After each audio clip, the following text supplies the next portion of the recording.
You know, there's something wonderful about living out in the country. God designed people in the very beginning for country living. He took the first man and he put him in a garden. There's just something about being out in nature surrounded by the things that God made that is so much better for our bodies and our souls. Even the natural remedies that you find listed in that New Start equation, 5 or 6 of those out of 8 are enhanced by country living. You get fresh air, you get sunshine, you get the exercise, the water, the nutrition if you're eating out of the garden. I came to this valley called Covelo just about 40 years ago, right at 40 years ago. This piece of property here, a friend invited me up to go into the wood selling business, selling firewood with him. And he had some issues with his family and he took off and left me with the payments. And our family was able to buy this land 1 generation ago, a Bible generation, 40 years. And in that time, we've just learned a lot about living off the grid. Now, I don't know everything, but I thought I'd put together this program with the help of some of our Amazing Facts crew here and to share with you what I know about country living.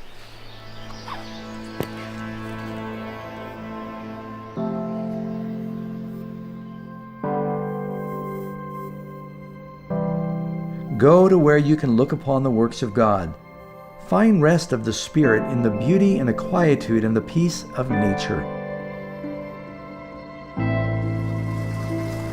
You hear that? That's the sound of life. You have to have water. Jesus said, I am the water of life. And it's really important. It's a foundational thing. You don't want to buy a piece of land if you don't have water. If you have 1 gallon of water running from a spring a minute, which is just a very small amount, that's 1,400 gallons a day. That right now is probably running at 5 gallons a minute. So thousands of gallons a day, plenty for orchard and garden and everything you'd need, lots for household use. In America, the average household of 4 uses approximately 400 gallons of water per day. 70% of that is used indoors, with the bathroom being the largest consumer. In the summertime, when I want to see how much water I've got in my tank, I just take a rock and you can tap it. Right now they're full, so it's a dead sound. You get up there, you can tell it's hollow. Water's right about here now. And we run it into the tanks through a filter. This is my little cleaner. Every now and then I'll pop the filter off. I won't do it now because there's so much water it'll just spray everywhere. Pop the filter off, I kind of clean out the screen, so if there's any little bugs or water wigglies that get in there as sand, it catches it here, and then I got a secondary filter at the house. And we have this bungee like this because bears like to come through here. You'll see there's bear claws. They hear the water running, they think there's bugs or something in there, and they'll pull the pipes off. So we've had to patch this several times because of our friendly bears. I was walking through the woods here once about 35 years ago with my son, who was real little. We saw a wet spot on the ground in the summer. That's usually a good sign that there's a spring. So you dig down, you find where the clay is, where the main source of the spring is. You lay your sewer line in there, it's the perforated pipe in there. Throw gravel on it, cover that over, get it all nice and sanitary. So that's the water coming down the hill from one spring. It's backing up brown here because I just stirred up the silt on the bottom of the pipe, otherwise it'd be perfectly clean. And some of this is coming from this spring now. And before it goes down to the tanks, I've got a trap here that just catches gravel. See the little gravel that comes out of the bottom of that? Probably got gold in there. Just keeps your filter clean.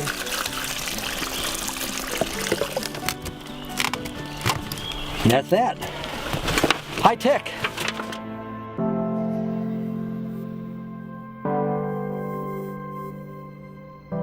Let the eye rest upon the green fields, the groves, the hills. Look upon the blue sky unobscured by the city's dust and smoke, and breathe the invigorating air of heaven. The Bible says that the life of man is the tree of the field. These are some pear trees that actually the homesteaders that lived here 100 years ago planted these. You can see the pears are coming out. Now sometimes, some years, Karen and I don't get to them in time, and the bears, that's why the trees are a little gnarly. They've ransacked the trees. But 40 years we've been here, these have been putting out pears. Some years are better than others. And you can see right over here, we've got plum trees. Some of these are volunteer and we just let them go. Nice thing about these trees is if you don't like the variety, almost all of them you can graft them. You could put whatever kind of pear you want on that tree if you get a little grafting training. Here you see little plums. Any of these stone fruit trees, you can graft with a variety of other plums. And so you say, well, I don't like these. Cut it back, graft it with the kind you like, and if it's got good rootstock, it just takes off. Grafting is a technique in horticulture in which a branch from one tree is attached to the rootstock of another.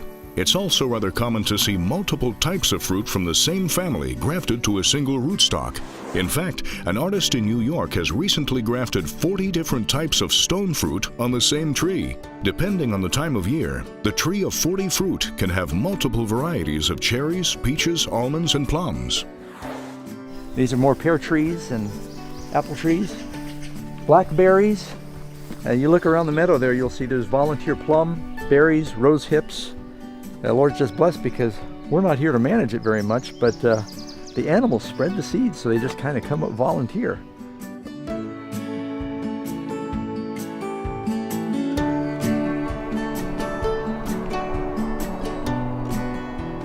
Then the trees of the field shall yield their fruit, and the earth shall yield her increase. They shall be safe in their land, and they shall know that I am the Lord.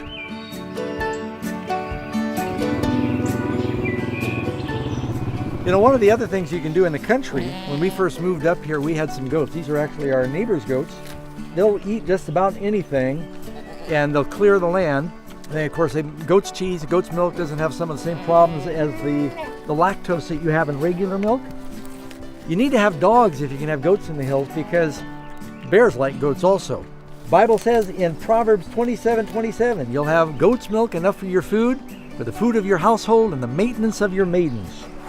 You know, one of the things you can choose to do if you want, if you have some chickens around your house, if you're living in the country, they're excellent for eating all of the insects around your garden. If you want an organic garden, they eat the bugs, they'll even eat some of the dangerous insects, they'll eat scorpions. And they also produce fertilizer, and naturally, a little group of chickens like this, you'll get your daily quota of protein in the egg. He agrees 100%. Chickens that are considered to live in a free-range environment can produce about 230 eggs a year if the conditions are optimal. You can expect that number to fall by about 10 to 15% for each year the chicken ages. You know, a question that many people ask when it comes to country living and living off the grid is, how much food should a person store away in the event of some calamity? Here we've got some 5-gallon buckets of supposed to be long-term whole wheat. Must be 15, 20 years old right now. We honestly don't know if it's any good. And to tell you the truth, there's food that we stored that over the years has gone bad. So if you're going to store some food, and you shouldn't be storing years and years of food, I don't think. But if you're going to be storing some food, be careful to date it and rotate and cycle through it so that you don't have the waste of money.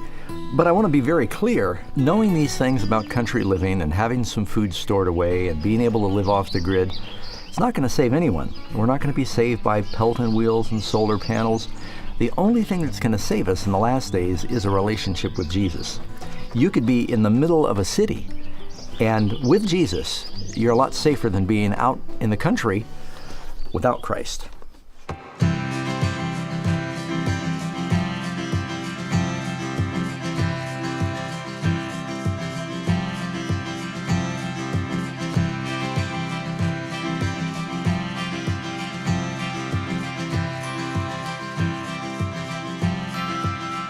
One of the very important things if you're going to live out in the country, unless you've got a place that is warm all year long, you're going to have some cold weather, you need firewood to keep from freezing to death. When the time comes you got to build a fire, it's nice to have some kindling. The Douglas fir is not really a good hardwood for fire, but it's great for kindling because it's got pitch in it. So I'll show you real quick how I make my kindling. You can pop it with a maul, and then after you get some slivers with the maul, and you just start. It doesn't take very long before you start going from 5 fingers to 4 fingers. Up here in this country, we got oak, we got madrone, we got Douglas fir. Douglas fir for the kindling, oak and madrone for the long fires. Puts out a lot of BTUs, a lot of heat. Pacific madrona, or madrone, is a species of tree native to the western coastal areas of North America. From British Columbia to California, the red papery bark peels naturally and makes the tree easy to spot. The important thing with the stove, you want to be able to shut it down and seal it. If you got a leaky stove, you can't control the airflow, you can't control the wood burn, you waste a lot of energy. You'll notice this has got a draft underneath it, it's pulling air in, it's still burning. Watch what happens if I close this off. You'll see the fire almost completely shut down because I'm robbing it of oxygen. Open it back up again. Hopefully I didn't put the fire out. Most stoves, when you open and close your damper, it's just taking room air into the stove, up the chimney. It's creating a vacuum in your house that is pulling cold air in from the outside. This stove was designed so that the intake is underneath the stove. I put a piece of stovepipe underneath it, goes right through the floor. It's taking the outdoor air from below the house through the stove, back out again. So it's just radiating heat. It's not sucking cold air in from the outside. Boy, it's really nice to have a good wood cook stove, and you can't beat when it's cold and wet outside to sit by a glow of a cozy fire and pluck the guitar.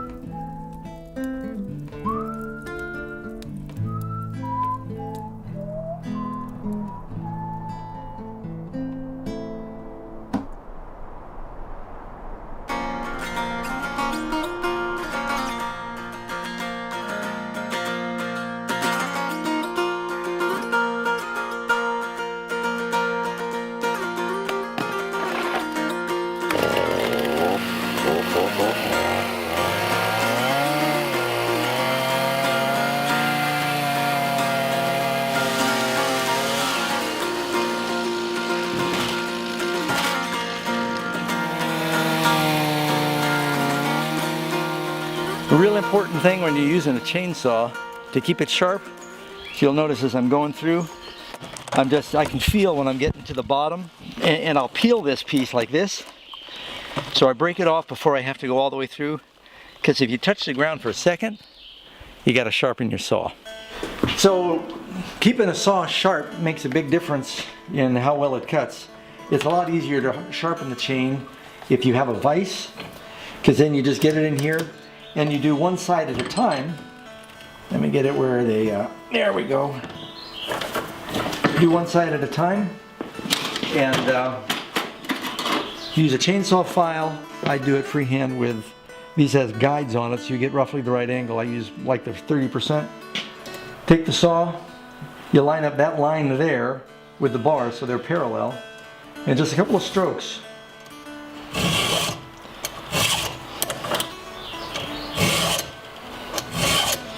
And after you do one side, you can take your fingernail and you go like this.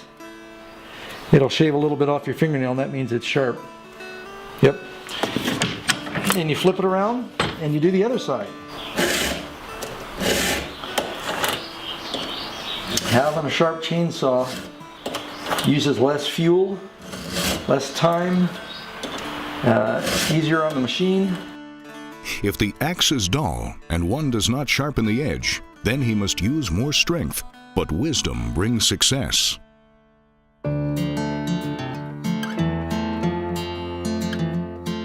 Something else to consider when you're living up in the country. If you have a piece of property that has a little bit of timber on it, you can get one of these one-man mobile lumber mills, and you can mill your own lumber, saving a lot of money. And you can do full dimension if you want to, which makes it a little thicker and stronger. Anything from 1x lumber to 4x4s to 4x8s, and you can make beams, and you go buy lumber now and you'll see that really saves you a lot of money. You get your log, set it down in the middle, you stake out the rails on either side. You've got cranks here. You can crank up the measurements. On both sides you have cranks, and they've got tape measures, and it tells you the dimension that you're cutting. And you make one cut going horizontally, and then after you get to the end, you throw the bar like this, you turn your saw blade, and now it'll make the vertical cut, and it'll cut and separate the lumber that way. So you just keep working your way, and you can cut your way through, a 4-foot log, one piece at a time, with a simple little mill. So when you're living in the hills, having a good shop is really important, if you can do it.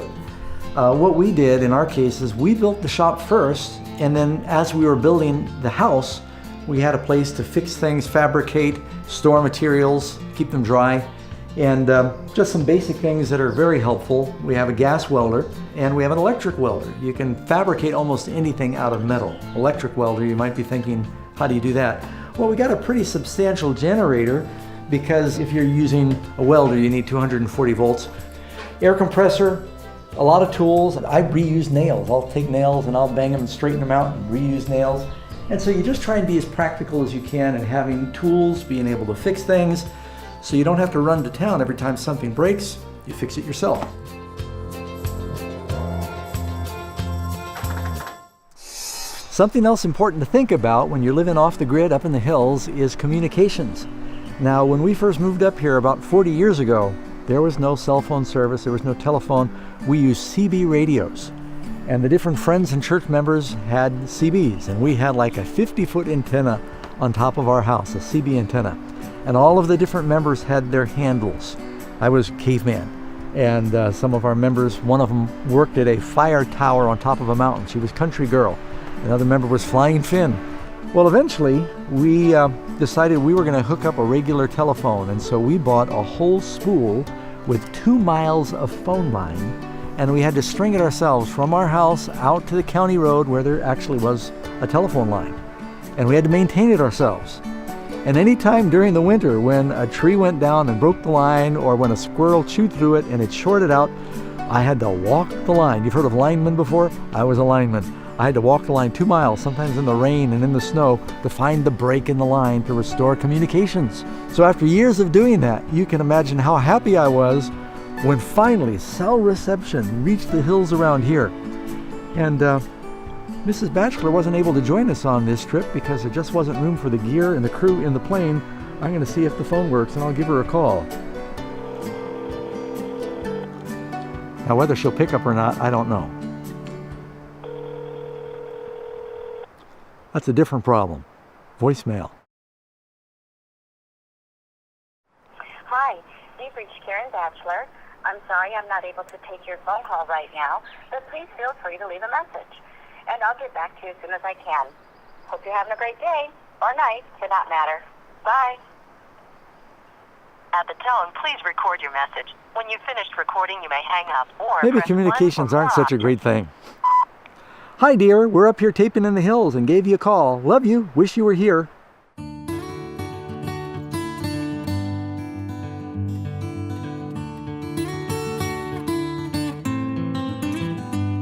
There's this section of our land where we didn't have any springs, and so about a year ago we decided to drill. It's a very good idea, if you're going to do this, to spend a little extra money and pay a hydrologist, somebody who will survey the area, find out where other people are finding wells. You can spend a lot of money drilling a well at $15 to $20 a foot, and if you have a dry well, you still have to pay them, and you have nothing to show for it. A hydrologist usually can study the geology, they know what's going on with other wells in the area, and give you a pretty good educated estimate about where to drill and what your odds are. When we put this one in, he was right on. He said about 185 feet, you'll find 13 gallons a minute. The amount of groundwater reserves in the United States is estimated to be at least 33,000 trillion gallons of water. This is equal to all the water the Mississippi River has dumped into the Gulf of Mexico for the past 200 years. And it's always fun to just take a little rock. Sometimes you can tell about how deep the well is. It takes about a second for the rock to go 100 feet. Are you ready? You got audio? Here we go. That's a beautiful sound.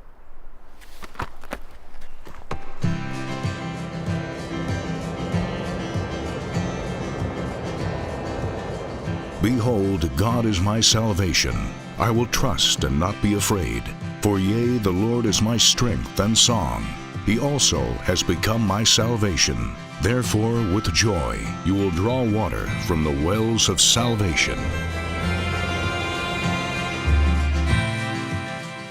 If the contour of your land is appropriate, you could actually take a dozer and dig a pond like we did here. This was just all meadow here, but because there's a spring up the hill, And because it catches some of the watershed, we were able to cut this out. And this pond holds water year-round. We come up here and we see deer and bear and ducks, and we even put a half a dozen bass in here, and they just took off and proliferated. Of course, I'm a vegetarian, but it's fun sometimes to catch them and just throw them back.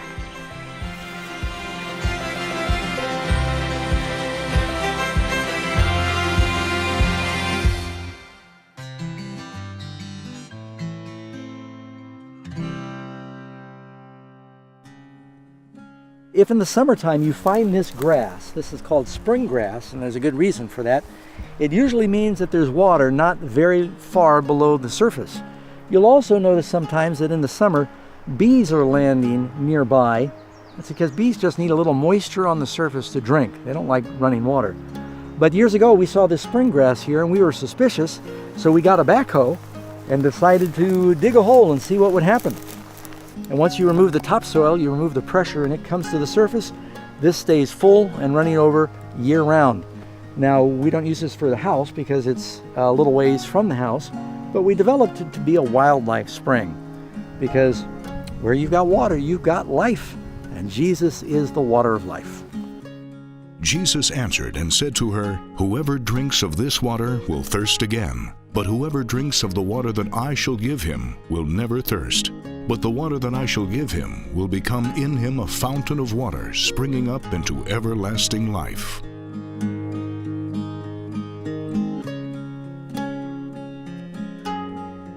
While we're talking about water, one of the ways that you can put in a well is if you know you've got water or spring water pretty close to the surface. What we did here, we got a backhoe, dug down a fairly deep hole, put the culvert in, stood it up straight, packed the dirt in around it. If you want to, you can drill holes in the side so that the groundwater will come in. You can usually get a good clean supply of water. Then if you put a solar powered pump here, you can pump the water from your source up the hill or to a tower, and it'll give you a water supply to your house or to your garden. You can pump your water with a windmill, you can pump, of course, with a gas powered pump, and you can pump with electricity. Maybe it's a good time for us to talk about electric power in the hills.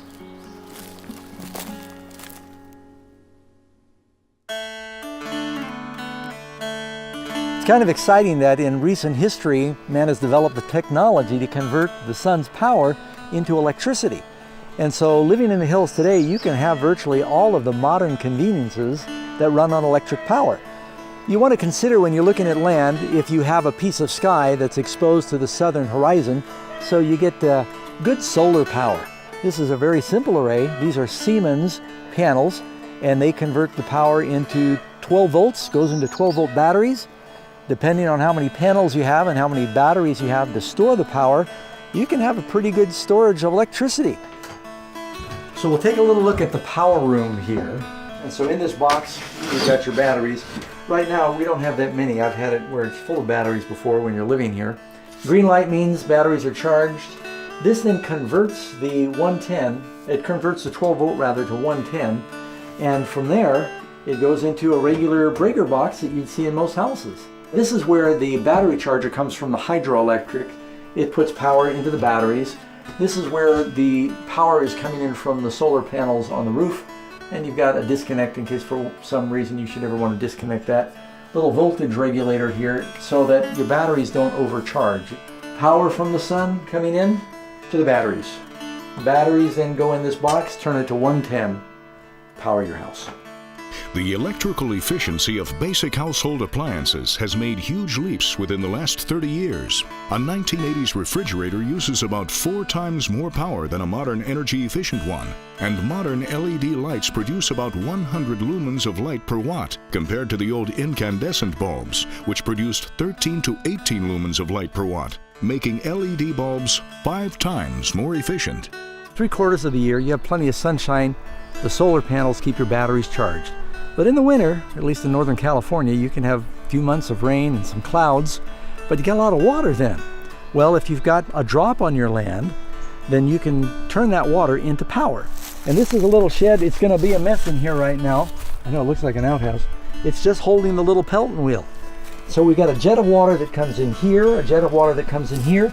They both hit this bronze Pelton wheel. They spin it, produce 110 volts, and it sends that voltage through that wire back up to the house to a battery charger that charges our batteries up. Nice thing is, you have so much water in the winter, you can leave it running for hours, or you can just set a timer on it and say, I'm going to turn it on for 2 hours, and you get 2 hours of charging your battery.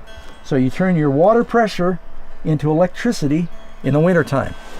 The Pelton wheel is known as an impulse water turbine. It was invented in the 1870s by Lester Allen Pelton. While other water turbine designs existed before the Pelton wheel, they were far less efficient. The Pelton wheel is the preferred turbine design for hydroelectric power plants today.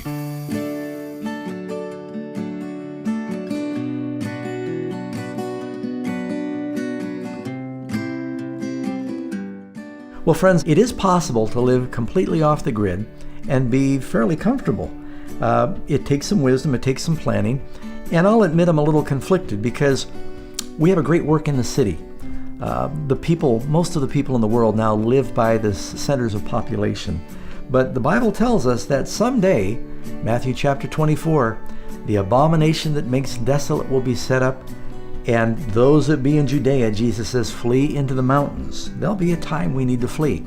You pray. It's not wise for a person to just say, I'm going to sell everything I have and go move to the hills. You need to be practical. You need to make sure that you have a way to support yourself and you don't lose your opportunity to witness to the people where they are. So I hope that you've been blessed and encouraged. I hope it's been edifying and educational to come into the bachelor pad up here in the hills and just see how the Lord has guided and taught us through the years, and keep us in prayer as we try and share the gospel with the world.